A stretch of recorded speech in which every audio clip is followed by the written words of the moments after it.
बिस्मिल्लाहिर्रहमानिर्रहीम। आज जी मलका आंस के अंदर हम फ्रूट वाले पौधे हर घर के अंदर एक पौधा तकसीम करने के लिए लेके जा रहे हैं। जिस तरीके से अभी अगस्त का महीना चल रहा है, मेरा प्यारा मुल्क पाकिस्तान 14 अगस्त वाले दिन आज़ाद हुआ था।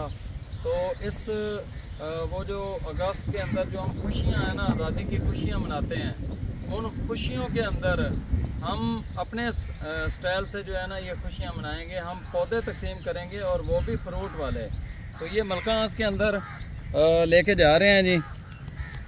ये ब्रदर अम्मार भाई हैं, अम्मार आंस साहब हैं।